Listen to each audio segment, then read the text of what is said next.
સુરત શહેર આમ તો દરેક વસ્તુમાં મોખરે છે, જે પછી સેવા હોય કે વ્યવસાય, પરંતુ સુરત શહેરની એક સૌથી મોટી સમસ્યા પણ છે, જે ટ્રાફિક સમસ્યા છે। સુરત શહેરમાં ઘણા એવા લોકો છે જે ક્યાંક ને ક્યાંક ટ્રાફિકના રૂલોને ફોલો નથી કરતા અને રોંગ સાઈડમાં જતા રહે છે। ત્યારે સુરત શહેરના એવા નિવારણ માટે સુરત શહેરમાં છેલ્લા ઘણા સમયથી એક એવા વ્યક્તિ સામે આવ્યા છે, જે પોતે રોડ ઉપર ઊભા રહી લોકોને ટ્રાફિક વિશે જાગૃતતા અને રોંગ સાઈડ જતા રોકી રહ્યા છે। એવા સુરત શહેરના પિયુષભાઈ ધાનાણી દ્વારા અવારનવાર આવા આયોજનો કરવામાં આવે છે, જેમાં લોકોને રોંગ સાઈડ જતા અટકાવે છે।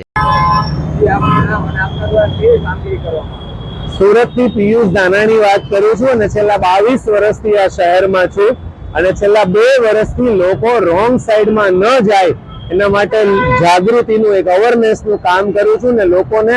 રોંગ સાઈડમાં જતા અટકાવવાનો એક સફળ પ્રયાસ કરું છું ને એમને આપણે રિટર્ન કરીએ છીએ અને રોંગ સાઈડમાં ન જવા માટે સમજાવીએ છીએ। આ વિચાર મને આવવા પાછળના ઘણા કારણોમાંનું મુખ્ય કારણ એક છે કે મારા એક ડોક્ટર ગાયનેક ડોક્ટર મિત્ર ડોક્ટર જયદેવ ધામેલિયા, એમના પિતા મારા એક સારા મિત્ર, બંને પિતા પુત્ર સાથે મિત્રતા। એ વડીલ ડોક્ટરના પિતા જ્યારે ઓવરબ્રિજ ઉપર કાપોદ્રાથી ઉત્તરાયણ સુધી જતા હતા એવા ટાઈમે રોંગ સાઈડમાં આવતા એક યુવાન બાઇક ચાલકે એની સાથે ગાડી અથડાવી અને ખૂબ બધું એમને લોહી નીકળ્યું અને એના સત્કાર્યના કારણે વડીલ બચી ગયા એવું આપણે માની શકીએ। અને ત્યારથી એવું નક્કી કર્યું કે રોંગ સાઈડમાં જો આ શહેરમાં લોકો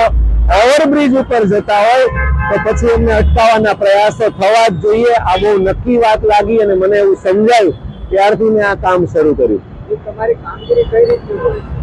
મારી કામગીરી એ રોંગ સાઈડમાં જતા લોકોને સમજાવીને પાછા વાળવાની હોય છે અને એનાથી થતા ભયંકર અકસ્માત નિવારવા માટેનો આપણો એક પ્રયાસ હોય છે અને ખાસ કરીને ઓવરબ્રિજ ઉપર લોકો રોંગ સાઈડમાં જતા હોય એને વિશેષ રીતે અટકાવીએ છીએ અને આમ રસ્તા ઉપર પણ આપણે લોકો રોંગ સાઈડમાં જાય એવું ક્યારેય ઈચ્છતા નથી। લોકો દ્વારા જે લોકોને રોંગ સાઈડમાં ક્યારેય નથી જવું એ લોકોનો અદ્ભુત રિસ્પોન્સ છે, પણ જે લોકો રોંગ સાઈડમાં જાય છે અને જવાની માનસિકતા ધરાવે છે એ લોકોનો વિરોધ હોય છે, એ લોકો ગાળો આપે છે અને એ લોકો અપમાનિત પણ કરે છે, પણ જે લોકોને ક્યારેય રોંગ સાઈડમાં જવું નથી એમનો અદ્ભુત રિસ્પોન્સ છે અને ડિજિટલ માધ્યમથી પણ આપણને અકલ્પનીય રિસ્પોન્સ અવેરનેસમાં મળ્યો છે।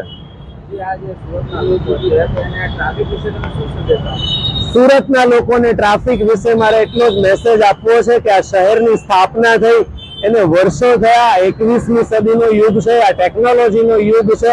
અને એવા ટાઈમે જો આપણે સિગ્નલ ઉપર ઉભા રહેવામાં કે ઝીબ્રા ક્રોસિંગથી દૂર ઉભા રહેવામાં સમજતા ના હોઈએ તો આપણે અન્ય શહેરો કરતા 30 વર્ષ આપણે આ બાબતે પછાત છીએ। એટલે આ બાબતે આપણે કાળજી લેવી જોઈએ। સુરત એશિયામાં ટેક્સટાઇલ સિટી, ડાયમંડ સિટી અને સ્વચ્છ સિટી તરીકે પહેલો નંબર લાવતું હોય ત્યારે ટ્રાફિકમાં આપણો છેલ્લો નંબર છે, એમાં પહેલો નંબર આવે એના માટે આપણે રોંગ સાઈડમાં ન જવું જોઈએ, સિગ્નલને ફોલો કરવી જોઈએ અને ઝીબ્રા ક્રોસિંગથી દૂર ઊભું રહેવું જોઈએ અને ટ્રાફિક ટીઆરબીને સપોર્ટ આપવો જોઈએ।